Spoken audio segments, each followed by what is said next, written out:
sports reporting. It's a 15-yard penalty. First down. You know nothing about sports. No, it's prod, not the beat.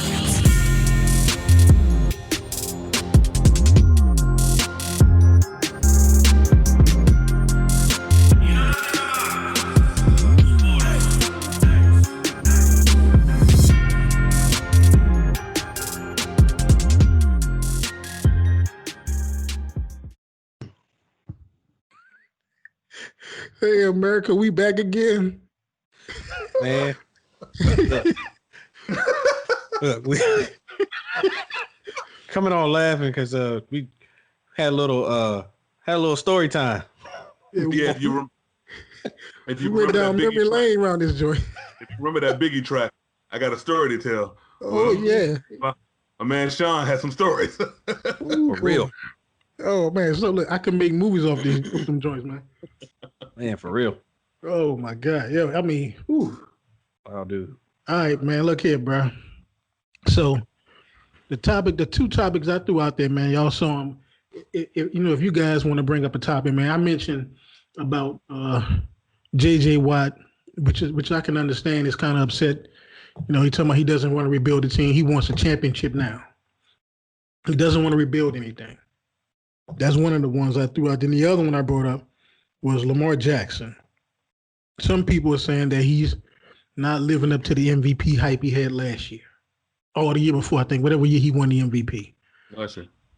They were saying that they're saying that he's short hopping some of the balls.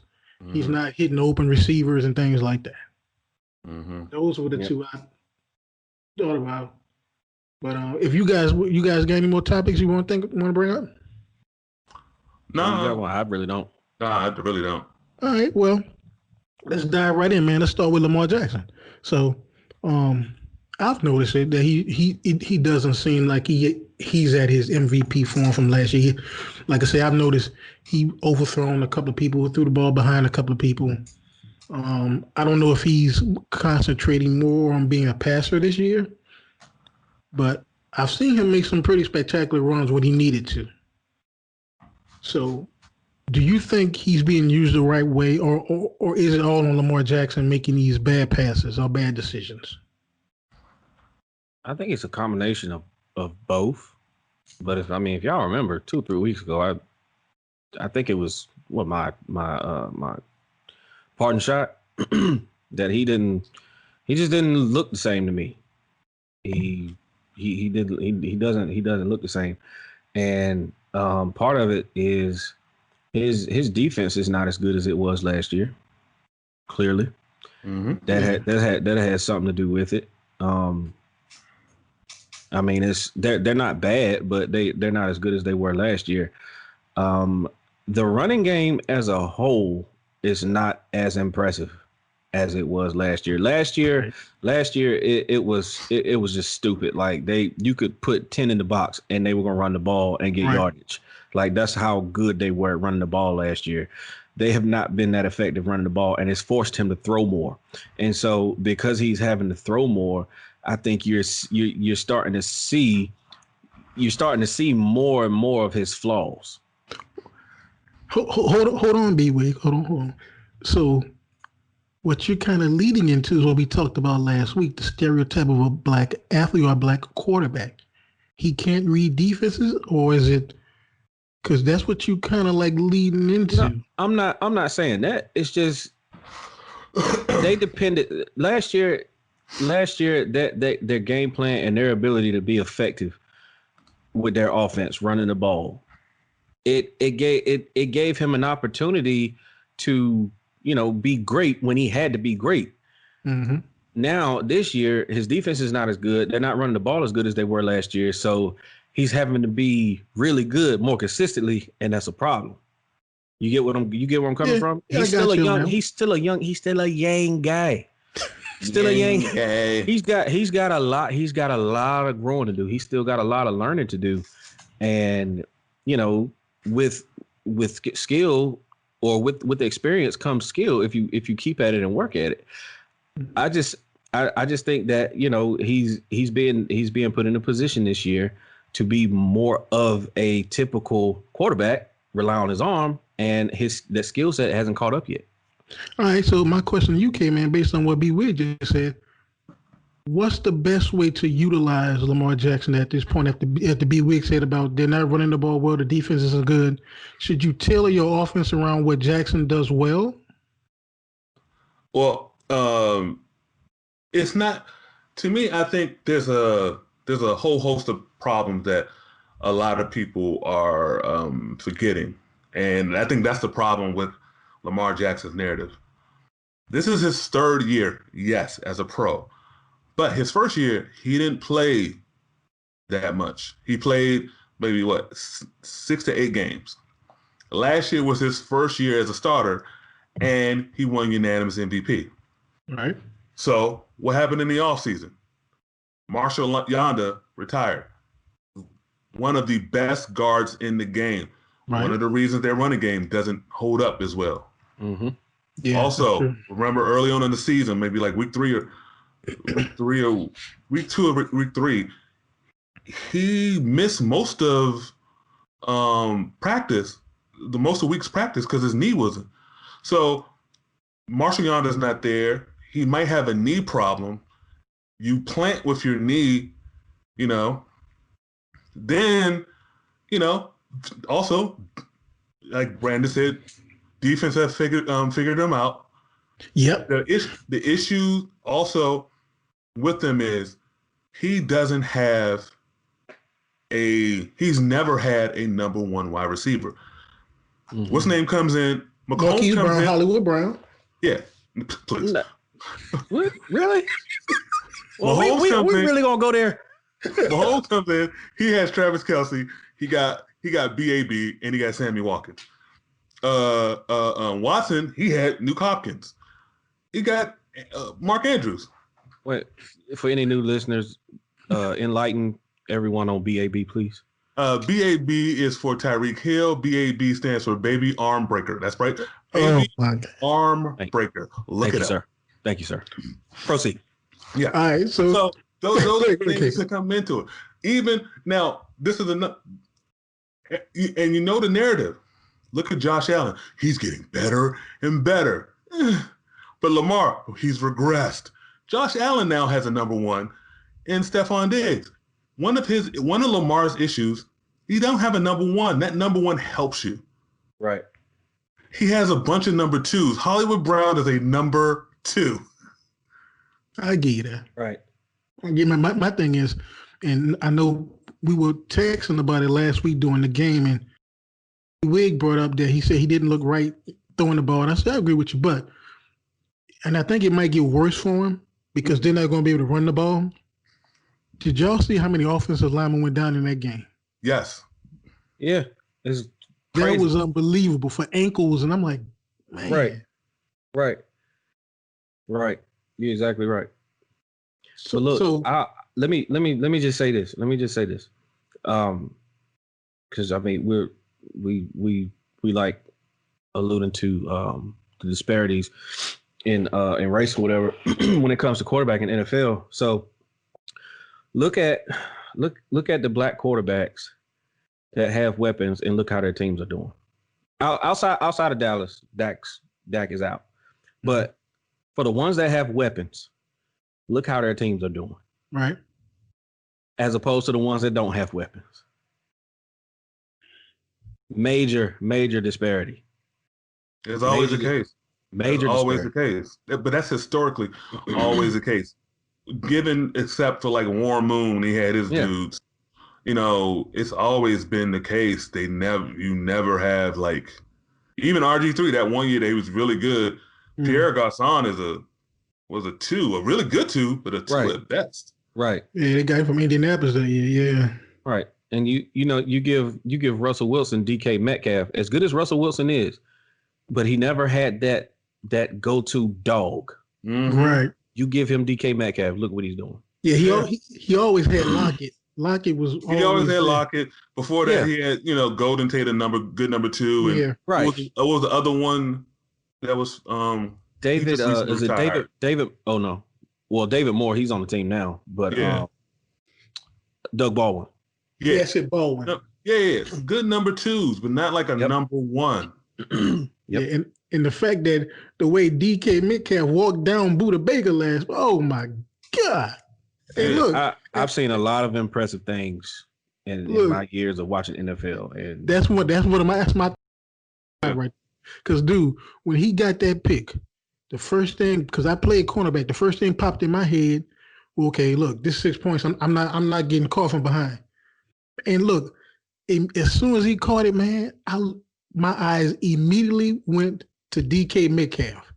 And when I saw how he was running, even before they got to the 50-yard line, I said, "Oh, as we say, running track. Oh, he gonna hawk him down." Yeah, DK Metcalf hawked that dude. And if you watched it, DK was coming across the field on a route. Yes. He had stopped his route. Yeah, yes. He had stopped his route. You saw the from a dead stop at the 1 yard line. He took off, and then they had they were showing somebody had a video of Buda Baker mic'd up on the sideline, and Buda Baker was like, "Man, he walked by down." Yeah. I mean, look, I'm gonna tell you, I've seen stuff like that in the hood, like we playing on the park and stuff. Yeah, right. But the dude that used to run with no shoes on. Yeah, that was me. That was me. I'm serious. I used to hawk dudes down like that. But I told you, I was running like Kyler Murray. My feet were moving like Kyler Murray. but you see, that's one of the things he talked about with DK Metcalf. He's like 6'2", 6'3". And you can see him. He was striding. Mm-hmm. Yeah. That's what I went up against when I used to run track. I had dudes 6'1", 6'2", and they got a little pretty stride. They stride. And I'm chopping. Yeah. But that was an impressive play, man. So yeah, especially for me, man. And I'll admit, I was one of the ones that I wasn't on the DK Metcalf train when he came out of college. Me neither. Because everybody saw this big hulking dude, big muscles, ran a 4.3 at the combine. I was like, oh, here we go again. Everybody slobbering over this dude. No, this cat is the real deal. Hey, I watched him. Because I told you I'm from the South. I watch SEC football, and I watched him at Mississippi. Man, dude was a problem for a lot of teams in college. He was a problem. Yeah, and he would mainly be good inside the red zone because he can throw the ball in zone because he's tall and he can jump up and catch the ball. Right. But in college, I knew he was fast, and I knew he was fast. I knew he could jump. But when I saw that I was like, I know he was fast, but I didn't know he was like that, man, for real. Yeah. All right, so what a topic, man. A few people been talking about J.J. Watt, and I just want to get y'all take on his position. If you guys were J.J. Watt, would you want to rebuild your team? Or would you want to leave and go to a championship-ready team? Because he said he wants a championship now. K-Man, I'll start with you. He needs a after the season, he needs to ask for a release. He is a first ballot Hall of Famer.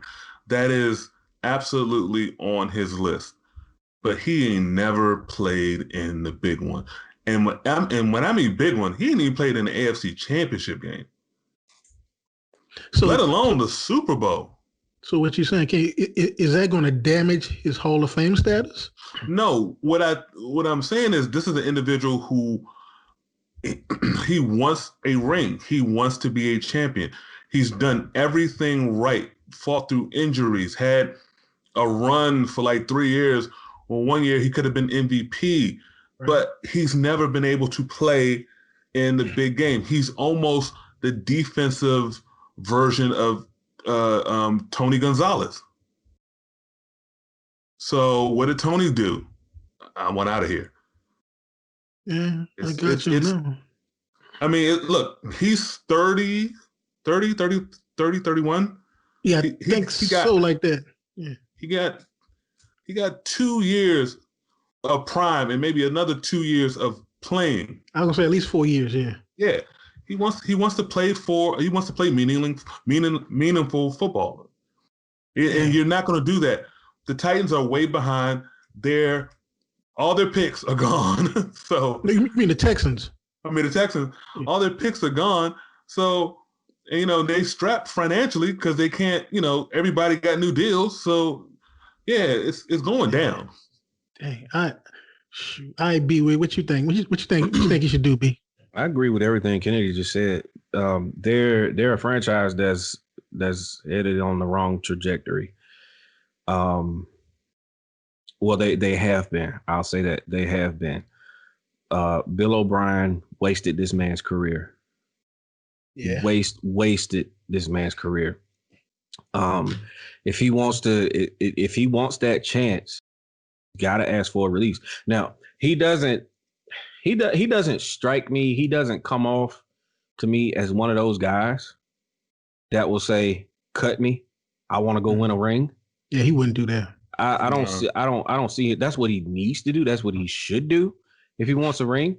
But it's not going to happen there. He has maybe 2 or 3 great years left in him, I would say. Okay. He hasn't been the healthiest guy. Right. I don't know. I don't know what the head coaching situation is going to look like after this season. Yeah, true. Right. So my question to y'all, man. Okay, since you guys say you want to get a release, let's go to another team. So, what happened to loyalty to a team that drafted you? So, what's more important, loyalty or winning a ring? This is a business. Okay. This is a business. After a while, remember Dion. Dion tried his best in Atlanta, but that was a bad organization. After a while, some people try their hardest. Like Jamal Adams is year 4 or something like that, and he got fed up. But JJ was like, this is year 10 for him. Yep. So, after a while, loyalty, we have a contract.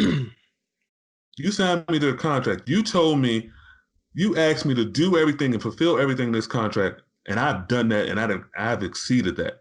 What have you done to help me? Yeah. And they have not lived up to their end of the bargain, so it's time for me to move on. I think loyalty. I think loyalty as a whole, in the top 2 sports, top 2 professional sports in basketball and NFL is a thing of the past. I mean, dudes now, they want to win and they want the bag while they're doing it. There's no such thing as hey, y'all drafted me, I'm gonna stick it out through the thick and thin, rain, sleet, snow. There's no such thing as that anymore. I don't think. And also, there's no loyalty from the owners, because why is it on me to be loyal when you trade me? See, K-Man, when you cut me, and you said the magic word, K-Man. The main thing you said, and you tied it in just now to the owners. The owners see it as a business. This is a business, and to B. Wig's point, a lot of players are starting to see it that same way. Mm-hmm. They're seeing it as a business. Yeah, and credit guys like a LeBron James that for to his credit refused to shut up and dribble. And empowered guys, not guys beyond his sport, empowering people in general, empowering young people in general. It's part of it's part of it's part of a movement, really. Yeah. Part of a mindset shift. Why do you see players now taking, instead of doing 5-year deals, players wanting 4 years deals? Because they want more opportunities to hit free agency in their prime.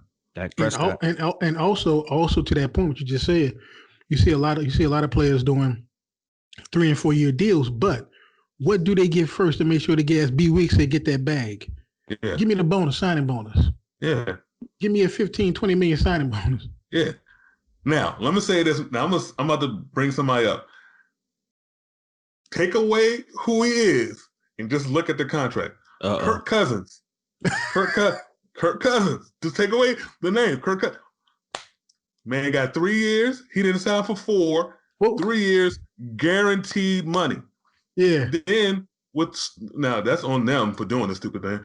But then entering before year 3, he renegotiated and got an extension. Back in it, 10 years ago, they wasn't doing that. They wasn't doing. Aaron Rodgers, when he did his deal, the tackle for the Ravens, it just probably broke his leg. What day did he sign that contract? Was it like Wednesday? Yeah. Yep. He signed like a 5-year, $95 million extension, and then he gets hurt. 3 days later? Yep. Yeah. Gone. But yeah, Kenny, that was a great point. Kirk Cousins, for all of his shortcomings as a player and a human being, this man worked the system like nobody has ever worked the system before. Yeah. I mean, it's brilliance. It's brilliance. I used to have arguments with my friend Eric, who's a Redskins fan, like, screw Kirk Cousins, screw Kirk. How can you get a deal like this? It's like, dude, it's not about Kirk Cousins' deal. It's like, why not? Why not? Because whatever Kirk Cousins get, because later on that same offseason, Aaron Rodgers and Matt Ryan is like, this move. Kirk Cousins is about to, and I said, Kirk Cousins is going to be seen as a god amongst players. How? Because financially, he played it perfectly. He used his leverage. And that leverage took the quarterback number up. And then Matt Ryan was like, if Kirk Cousins getting that, I want this. And then Aaron Rodgers goes, with it. Matt Ryan's getting this, I want this. Russell Wilson. And so on and so forth. K-Man, because Kirk Cousins. Because of the statement you said earlier, K-Man. They look at it as what? It's a business. It's a business. That's all it is. As Tony Soprano said, I'm running a business here. Yeah, it's a business. It's a business. And it's going to hurt the owners down the line because a lot of players are starting to see that now. It's a business. Okay. Yeah. Owners, you got a business. I want to do my business. And remember, and we brought up LeBron. LeBron was great for those. 2-year option year. 1 year option.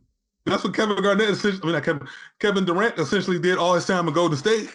Yeah. You put that power in them. You empower themselves because that makes you then force the owners to actually stop trying to get all the money from jersey sales to actually reinvest in making this team better. Yep. That's a good point, man. All right. That's a good point. All right. So let's see what stood out to y'all this past week, man. What I'm going to tell you, what stood out to me is I already said it, man, was my man DK Metcalf. That's what stood out to me. When I saw him do that play, man, I was like, God, man. God. That's 2 weeks ago, though. It was 2 weeks ago? Yeah, it was last week. It was 2 Sunday nights ago. Yeah. Look, maybe I'm still traumatized by that. What stood out to y'all, man? Y'all might laugh at me for this, but I think the Bengals are going to be better faster than we thought they were. They play tough. They it seems like they're in all the games they're in. Yeah. Yeah. And last week I was tempted. I was tempted to pick them in this game. Yeah, you was texting because I kept all like the last 3 weeks or so, I kept feeling like this team there is slowly like starting to come together. Like it's like George, it's all locking in now. It's all locking in. But I think Sunday we saw a culmination of that, and for Joe Burrow to largely play mistake-free football against a really good defense. Tennessee has a good defense. I was shocked. And he played well. He played really well. Yeah. And I was impressed. And so I'm not on like no crazy bandwagon saying that, next year they're going to be in the playoffs or, they might sneak in this. No, they're not ready for that yet, because I still think at the end of the day, their shortcoming will be their coaching. But I think, as a team, you kind of feel like I kind of get the impression that they're starting to take on an identity. Mm-hmm. They're starting to take on an identity, and I love watching it. I love watching it come to fruition. To your point, B, it's Joe Burrow's identity, man. It's that Southeastern Ohio attitude. He talk about where everybody works and nobody really has any money. He's taking on that attitude, because he's a tough dude, man. I seen him take some shots when he's already pro ready, and I think the Bengals they need to add maybe 2 to 3 players to that team, and I think they'll be. They need more than that. Yeah, it's gonna take it. They need 2 more drafts. That's what I was gonna say. 2 good drafts, 2 really good drafts where they hit on 2-3 players each draft. That's 6 more talented players on your roster. In 2 years' time, 3 years' time, we could be looking at something special. Also, and remember we said about owners spending money. The Bengals are cheap. Utterly. Mike Brown is a cheap man. Yep. He better spend the money for this kid. Wow. Yep. All right, K-Man, what stood out to you, K-Man? All right, what stood out to me? Everything this Sunday was, it was a typical Sunday. And then I watched the Sunday night game. And what stood out to me is I'm coming to the realization, Brandon, shut up, that Carson Wentz is utter trash. I thought he was average. But there was a play in the game. It was a play in the game, early on in the game, where he's rolling out. He's rolling to his left. Mm-hmm. He's rolling to his left. And no one was open. And I'm literally going, throw the ball, dummy. Throw the ball away, dummy. This fool not only took the loss, took the sack, yeah, but lost the football. It was so bad. He didn't even cover it up. Yeah, it was so bad. My wife was right there. And I was like, let me show you the stupidity. Because I yelled out. I'm like, what? And I'm like, look at this more. Look at all this time. Throw the ball away. And I'm just like, he's trash. I was like, he's trash. And look, K-Man, I was like you. When I was watching him play, I kept thinking about what B. Wig would be saying. The whole time, every time he would do something, I'm like, oh, God. And he was out of the quarterback box. And the play wasn't there. And the guy was right in his face. What was he doing? I was like, you know what? He is trash. Look, this man by himself committed 4 turnovers against the worst defense in the NFL. Yeah. The worst. And Kennedy reminded me about something. I was gonna save this. I was gonna save this for my parting shot, but you know what? I'm gonna say it now. And I've been telling idiot Cowboys fans this all year to be patient with Trayvon Diggs. Please be patient with this young man. Look, each and every game, he's gotten burnt at least 2 or 3 times. Yep.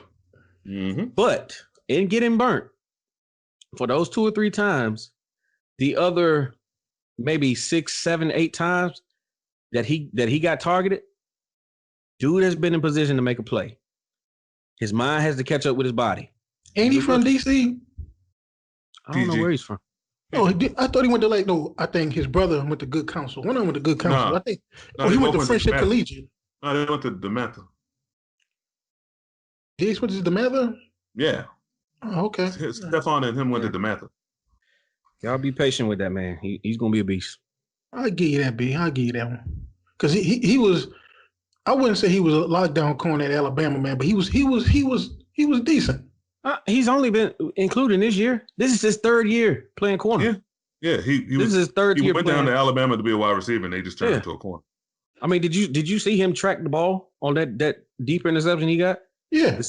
That was the receiver in him. You don't see cornerbacks making plays like that. I'll give you that one. All right. So here we go. The game you probably just started right now. Let's get to these picks. I picked the Packers. B-Week, who you got, Packers or the 49ers? Give me the Packers. After they lost to the Vikings, man? Yeah. Yeah. I mean, listen, the 49ers, they have, I would give them the coaching edge, but they don't have the players. Yeah, they sure don't. They got too many injuries. Hold up. Which one of y'all say that's a mass unit? Kennedy. There's several teams that are mash units. I mean, my Broncos, 49ers. Now we're going to start having the Ravens. There's a lot of teams that are mash units. Oh, yeah, we're going to get to the Broncos because they got a really good game, K-Man. All right, K-Man, who you got? Oh, I got the Packers. Oh, man. All right. The Giants at the football team. K-Man, who you got, man? I got the football team. I can't believe I'm saying this. Jesus. Hey, America, mark that down. Man, I have picked them more this year than I've done since I've left that team 11 years ago, I swear. But it's partly because, one, the football team has the coaching edge. They're better. Danny Dimes is a dummy. And, you know how I feel about Joe Judge. Wow. All right, B. Who you got, B? I got the Giants. What? You going against the grain? Yeah, if you want to say that, yeah. Danny Dimes, whatever you want to call him, he's got some growing to do. But I feel like he's making the best out of a crappy situation. I mean, look at his coach. Look at his receivers. He doesn't have his running back. He doesn't have a defense to speak of. So I feel like he's making them, and they got screwed over on Monday night. Yeah. Anybody watching that play, that was clearly pass interference. Of course. But it's been a horrible year for pass interference and referees this year. Let's just be honest. Hey, hold on. Don't speak about pass interference after what happened to my Saints. All right, so I said this year. This year. I said, look, let it go. Let it go. Let it go. Let it go. You need to lay on the couch again? Let it go. Let it go. Hey, look. Quick question. Then we're gonna move on. B Wig in your division. Who's gonna win it?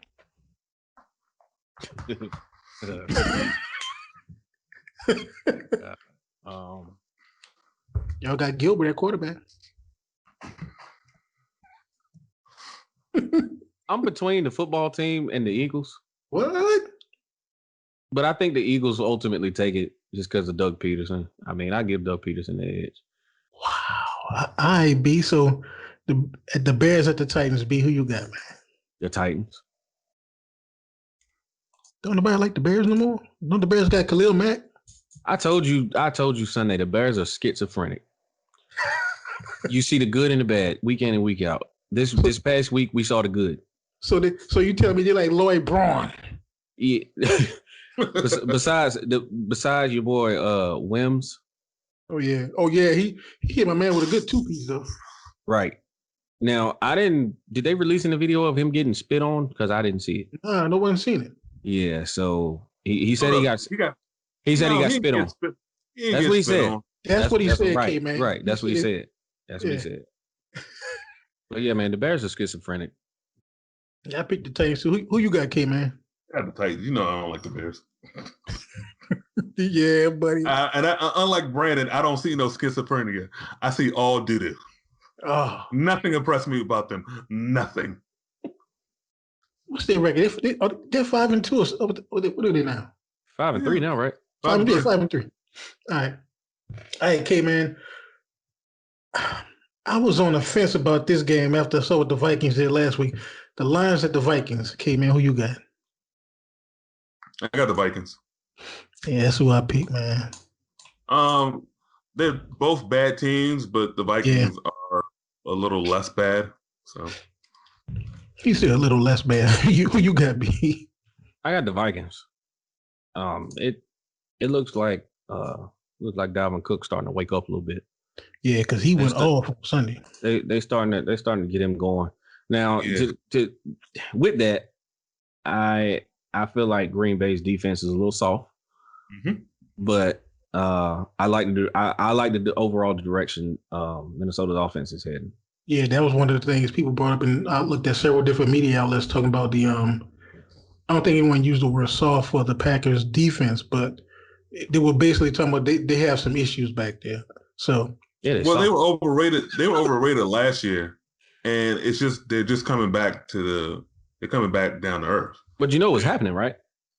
You know what's happening. Like last year, what was it? What's his name? Is Darius Smith and Preston? Mm-hmm. Preston Yeah. Smith. Both of those dudes were beasts last year. yeah, They've come back to earth this year. The Mhm. pass rush ain't it's not what it was. Mike Patton is not doing. He's not playing the chords like he was last year. So you know. Mm-hmm. I B-Wig. Panthers at your Chiefs, B-Wig. The Chiefs. Yeah, that's a no-brainer right there, man. Shoot. Yeah. All right, The Panthers will fight, but they'll lose. Yeah, who you got, K-Man? Yeah, I got the Chiefs. Yeah, man. I mean, that's one of the games I'm hoping to be a lot closer than what people think it's going to be.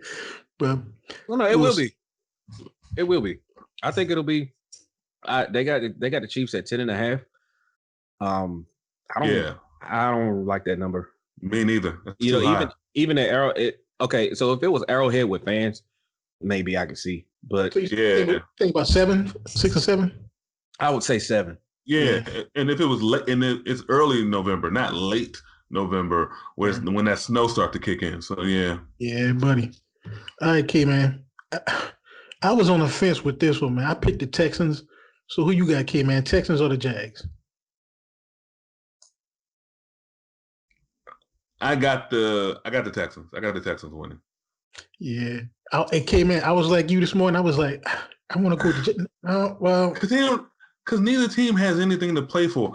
The Texans have to win more, so they don't want Miami to have a really good shot. And then the Jags are just the Jags. think Also, they're both. we get to Miami, I'll bring up something.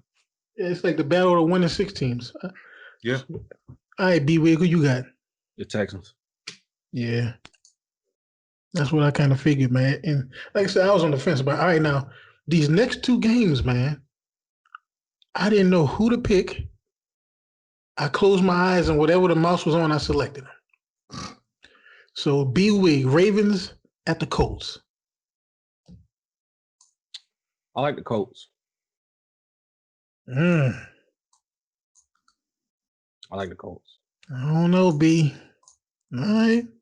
I mean, to me, this, I did like you. This was kind of like a toss-up game, but you know, it's something going on with the Colts. It's something going on with them that I like.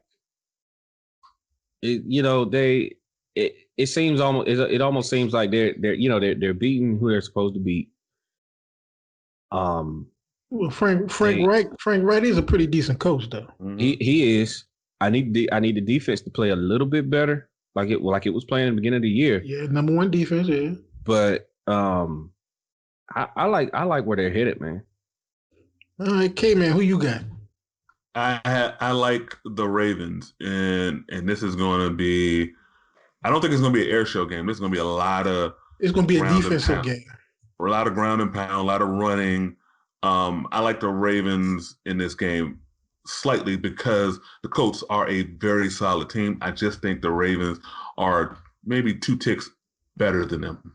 Yeah, and I'm thinking John Harbaugh is going to have them ready to go after a loss. Right. That's my thing. All right, K-Man. This was another interesting game. Seahawks at the Bills. K-Man, who you got? I got the Seahawks. Yeah. To me, I was on the fence about it, but I think about Josh Allen. Yeah. It's starting to get cold. You know, both teams are gonna run. I understand that for running, the Bills have the edge, but I just like Seattle's offense a little bit better. I don't really like Seattle's defense, but I like their offense to be better. Yeah, that's what I was thinking. And I don't know what the weather's going to be up there in Buffalo because that's right there by Niagara Falls. It's going to be 71 degrees in Buffalo Sunday. Give me the Seahawks. Oh, wow. Wow. That's a heat wave for them, man. It's going to be an air show out there. Oh, wow. I didn't know it was gonna be like. I mean, that. I know it's gonna be. I knew we are gonna get good weather. I didn't know it was gonna get good weather all the way up there. Oh my god! Yeah. Hey, shout out to global warming around this. Yeah, All for right. real. So look. And it just snowed there. It just Yeah, snowed. I know. All right. So B Wig, I'm gonna start with you, man. And look, I set it up this way to give K Man the last shot. So B Wig, Broncos at the Falcons. Who you got? The Broncos. Hey, that's what I'm talking about. That team showed me something on Sunday. Because I watched that game. I watched the Broncos Chargers game. And the Broncos could have easily given up. Exactly. They were down by 3 scores. They could have easily given up. But they didn't. And to Drew Lock's credit, he brought him and Philip Lindsay. Philip Lindsay went nuts in the second half. Mm-hmm. They got a couple of pieces now. Kennedy doesn't believe in Drew Lock, but he showed me a lot on Sunday. I know it was I realized who it was against, but again, they were down 3 scores and could have easily given up. They didn't. That's what I was saying to K Man early on in the season of the podcast. I say, man, I look at Denver. Denver's a scrappy team. They fight till the end, and I like they just had some injuries. So K Man, who you got? This is a tough one because so during that game, the number 1 corner got banged up with a concussion because Kareem Jackson went to try to drill somebody and took his own man out. Don't they always have friendly fire? Yeah, and so Julio is still Julio, and Calvin Ridley is still Calvin Ridley. But with that being said, the Falcons are still soft, so I like the Broncos in this game. And I think Calvin really hurt. Yeah, he was limited in practice today. Yeah, cause I think was it his ankle did something in that game earlier last week? I think it was. Yeah, because I remember they showed him walking off the field, going to the locker room limping. All right, K-Man, Raiders at the Chargers. K-Man, Raiders. Yeah, that's who I picked, man. I give Herbert another year. I think he'd be good after another year. He's good now. He's yeah, I give you that, but I think he can be better in that offense. I said that to see Kennedy's reaction, and I got the reaction that I wanted. Well, from what I see when I watched him play, he has a strong arm, but he needs more coaching. To me, better coaching and better weapons around him. If he had a running game, that would really help him because I think Eckler is still out. Yeah, he is. Yeah. And I wouldn't go as far as to say he has a strong arm. I mean, it's decent. He's just accurate. Yeah. He's accurate with it. Yeah. You know what I see that he needs? Noxzema. Somebody wash that dirty face of his. He got acne real bad. All right, so B with who you got, B? Give me the Raiders. Yeah. I'll take the Raiders. That's what I kind of figure, man. All right, so B. Man. Yeah, I feel you. Steelers undefeated, man. Yeah. So B, who you got? The Steelers. Oh, you going? And I'm taking the spread. Look, hey B, it's a business, right? And I'm taking the spread. What's the spread? Steelers are -14. Woo! Whoa! Give me the Steelers and the spread. Yeah, they're gonna cover that easily. Who you got, K man? Yeah, I got the Steelers. Come on, man. No surprises here. I mean, come on, granted, we will have a more experienced quarterback starting, but it ain't gonna matter. They were starting a dude who sounds like he's a police officer from Staten Island, Danucci. No, he looked like a police officer from Staten Island too. Hey, he's Italian. Bada boom, bada bing. He looks like the new guy, the trainee. He looks like an extra from Do the Right Thing. All right. Oh man, from Bensonhurst. Oh man, Bensonhurst. Y'all remember those? Y'all remember the dudes that was on Carlton's basketball team, Fresh Prince? He looked like the point guard.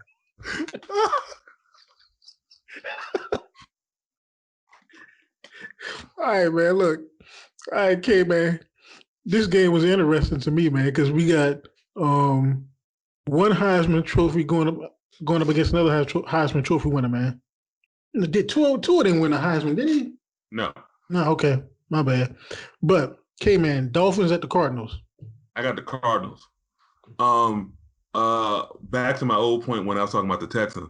Come to find out, the reason why Tua got the start is because the Dolphins have so many picks from the Houston Texans. They want to see what they have. Because if the Texans keep bottoming out, they can have a chance to probably get Trevor Lawrence, aka COVID 101. So all right, B, who you got, B? I'm taking the Dolphins. Oh, you going with Lefty Tua? I'm taking the Dolphins. So you must have saw something in him last week when he threw the one. How many touchdown passes he threw? One. One. And 60 yards. Whoa. Right. But he sparked the offense and that team. And I don't know. I don't have a legitimate reason for picking the Dolphins. Hey, I gotta. Kyler Murray beat my team. I got a thing against short people. Give me the Dolphins. All right, B. All right. The Sunday night game, man. The Saints at the Bucks. Who you got, B? Wow. Yeah, this is a tough one here. You got the GOAT going up against another GOAT, I suppose, but we'll see. Neither one of those. Don't get him started, please. Please don't get him started. We don't have enough time. I know, right? But give me the Buccaneers. Look, both of these quarterbacks are 1 and 2 in the stats.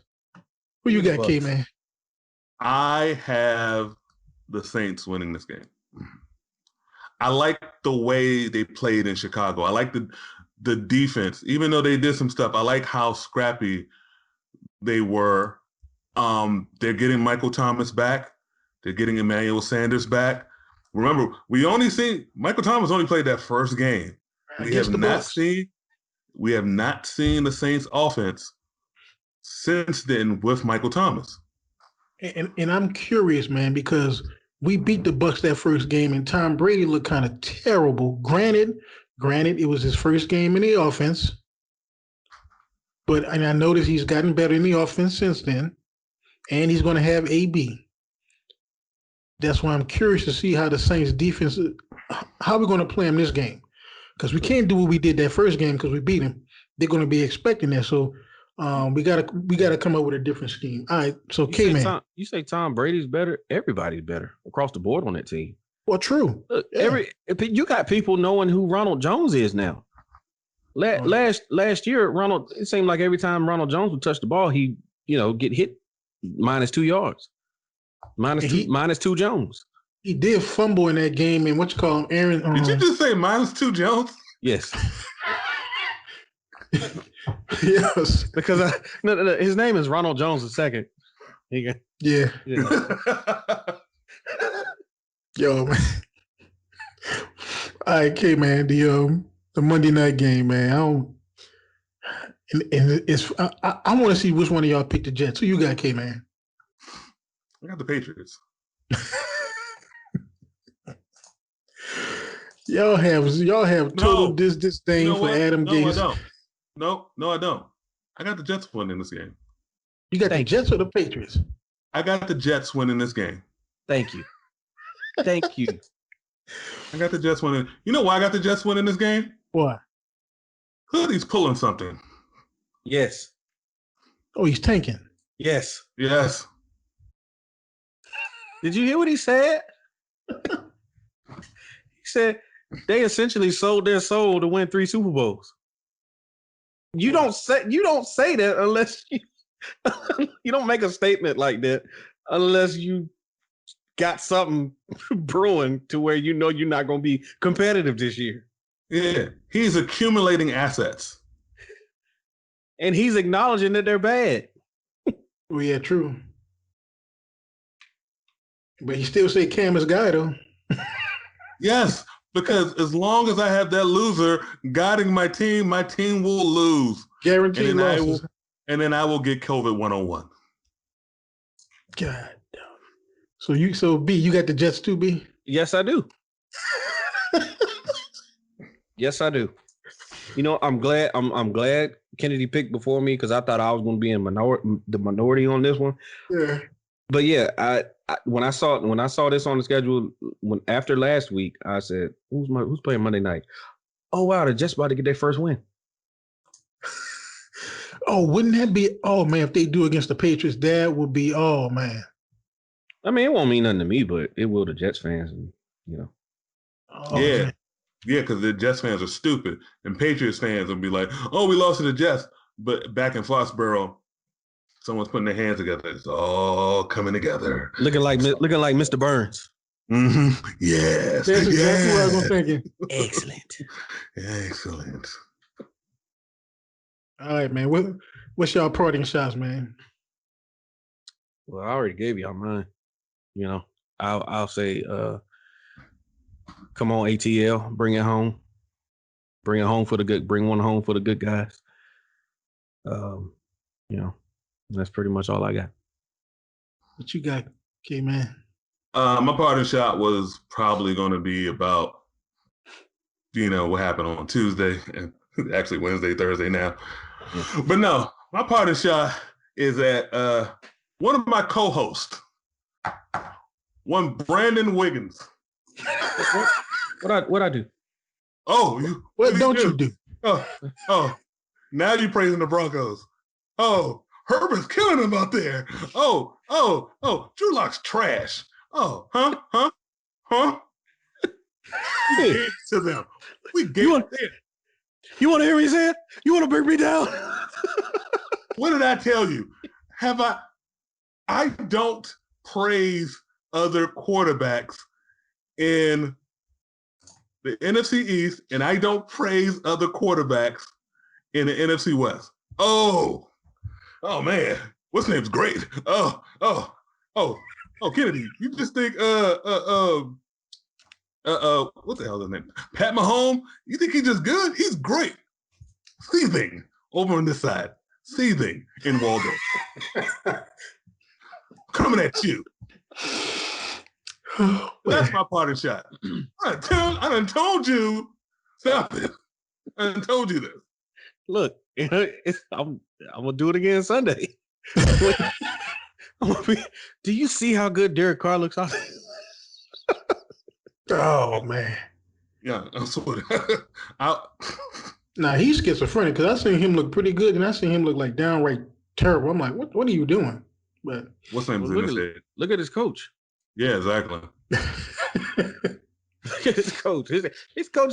I mean, he doesn't want him. He's just tolerating him. He does not want him at all. He's tolerating him right now, but he does. John Gruden doesn't want that dude. Hey, look, man. My parting shot is out to AB. AB, I've heard rumors around social media saying that I'm a different man now. We'll find out. And I'm hoping you are, brother, that you got yourself together, because when you're playing on the field, you're a pretty good player, man. I give you that. It's the off the field shenanigans we don't need. Stick to playing football and stay in the shadows. You don't need to be all on social media, because that seems like that gets you in trouble. That's my parting shot, man. Yeah, I mean, to be honest, I don't care what he does on the field this year.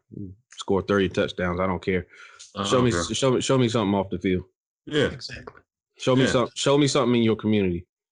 Yeah. Show me something outside. Show me something off of Instagram, off of Twitter. Exactly. Show me something where you're not trying to not trying to draw attention to yourself. That's the sad point about his story, man. He's had issues in the past, man. He should have got help before. But I think being on social media enabled him more. Yes. Yeah, like it does a lot of people. Yeah. Social brings media, out the worst in a lot of people. Yeah, social media it's pretend. You have people who are your friends, and then you do stuff and you get likes, so you get thumbs ups and stuff like that, and it encourages you to do more and more stuff. Right. That's to your point, Kimmy. That's the sad thing, man. Are we as a people at this point in time in the world that we live for likes or thumbs up on social media? Yes. Yeah. Well, not. I mean, not all of us. Like, it's like what 30? It's like 300 million people in the United States alone. 7 billion in the world. Right. Not all of them people on social media. Not all. True. But yes, some of us who are some of the people who are heavy into social media, yeah, they do it for likes. They're doing it for the gram. Right. But go ahead, B. I was just gonna say it's part of a broader mindset of seeking validation from people that couldn't care less about you. They don't know you, or right. I mean, you're trying to validate yourself via strangers' opinions. But here's the thing, B. Because of a lack of validation from family, validation from home. Okay. That was the question I was going to ask you. I said, why do you think people need this validation to be out there? And look what I did. Look what I put out there. Yeah. Because they have a void. They have a void in their life. Yeah. Wow. They can't, because they don't have someone they could say, look what I did. And that person will say to you, oh man, congratulations. We should go celebrate. That's how normally happens in society. Right. But then people post something and they get likes and go, congratulations. Congratulations is really quick and simple. That's great. But someone actually in your life, oh man, let me get you some. Oh man, that was great. And then you start a conversation with that person. So what do you think someone's mind is like that when they need that validation? How come they can't do things behind the scenes without seeking recognition and things like that? They have to get recognition, that recognition, those thumbs up and those likes. Well, a lot of people are just attention whores. A lot of people just crave attention, whether whether they had the strong family upbringing or what. Some people just they crave attention. They live off attention. But you have another group of people where it's not totally their fault that they are the way they are.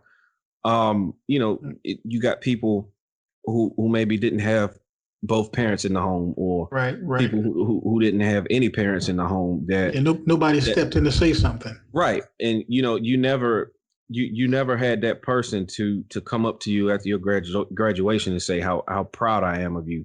You never had any affirmation in your life from anybody, anybody close to you. So you get on these mediums, and Facebook calls them your friends. They're your friends, right? So you get on these platforms, and you got all these people liking and hearting and hugging your posts and commenting and stuff. And it's just filling that void. Yeah, that's just always been there. Look. I can't. I want to say, man, that we can go off. Y'all ain't got nothing to say. Wasn't there a movie about somebody that went and visited all their Facebook friends, people they didn't know, or something like that? It sounds familiar. I can't really remember. It's like somebody showing up at your door. Hey, I'm your friend on Facebook. Hi, LOL. Yeah, it sounds like something that went straight to Amazon Prime. But no, it sounds like something that went to Quibi. Yeah. Or what's that one? Tubi or something like that. Tubi. Yeah, Tubi TV, Crackle. Yeah. All right, man. Hey, but I say that to say this. December, Coming to America 2, Amazon Prime. Yeah, I'm gonna check that out. Yeah. The first one was a classic. Yeah, why? The first one was a classic, but it was done 32 years ago. Yeah. And look, so you're not the least bit curious. I'm curious as to You don't even want to. You don't even want to see them attempt to live up to the first one. You know what I want to see? I want to see Lisa, and I want to see her sister. What they look like. Other than that, I'm good. But look, here's what the thing. they look like now, 32 years later. I want to see Here's the thing. I'm gonna tell you that movie right there. It was about, I want to say, 5 to 6 years after it came out. Right. Mm-hmm. I'm sitting at home watching it. That was the first movie to start making me pay attention to the other actors in the background. Because y'all know Garcelle Bouvet was in the pool. Mm-hmm. Yeah. What is that? The chick Victoria Dillard was in the pool. Mm-hmm. And I had to rewind it like 3 times. I'm like, wait a minute, hold on. That's the chick from Deep Cover with Lawrence Fishburne. Hold on, I'm like, wait a minute. I said, that's the old girl. That's fancy. Yep. Like, what? Man, look. So from that point on, when I'm watching movies, I be looking in the background. I'm like, hold on, who's it? Oh, okay. And another reason why I haven't watched it, I'm scared. I love that movie. I love that. That movie to this day makes me laugh. Yes. And I don't want a sequel. You don't want a disappointment. To bastardize the original. A bad sequel to bastardize the original. You sound like my son. My son told me the same thing. I forgot what movie he went to go see. And when he came home, I said, Sean, how was it? He was like, I wasn't impressed. I'm like, what? You weren't impressed? I said, the first one was good. He was like, yeah, but like I said, my son's a super nerd. He reads the book before he sees the movie. I'm the opposite. As optimistic as I am, I will say this. I don't trust Eddie Murphy. I don't trust Eddie Murphy. After the first Nutty Professor, Eddie Murphy's movies fell off a cliff. Yeah. And never came back. Yeah. But I will say this too. Before COVID, this movie was supposed to come out in Paramount Pictures. Yeah. I don't trust Paramount Pictures. Remember, they had Marvel. Yes. The first Iron Man, Captain America, and Thor were all theirs. Mm-hmm. And they gave it away. Yep. And Disney's been swimming in money like Scrooge McDuck for the last 9 years. Yeah. But look, to your point, man, there was a movie Eddie Murphy did recently, man, where he played like Dolomite? Was it? You mean Dolomite? No.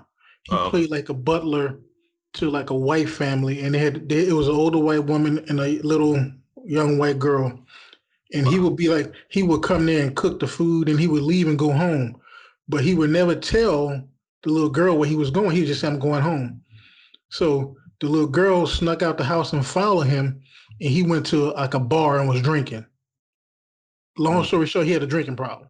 But when he came to work, he was speaking, saying, yes, ma'am. How you doing, little girl? What do you want to eat? That was the best movie I've seen him in a long time. I can't think of the name, but when I find it, I'll text it to y'all, man. It was pretty good. Yeah, I probably won't watch it. I'm just out of spite. I mean, hey, look, no. I know what movie you're talking about. I can't think of the name of it, but I know what movie you're talking about, and there's a reason why I didn't watch it. Dude, you spent 30 years funny. Yeah. Now you gonna try to get serious? No. Yeah. Keep it. Yeah. Keep it. Look, that's why it surprised me when I watched it. I was like, oh wow! I said that's one of the probably decent movies he did in a minute. Yeah, I know that I would 10, 20 minutes in, I would be like, this is the same dude from Raw. Look, in Delirious. I just saw Raw like one day. Really? Yeah. It was on HBO.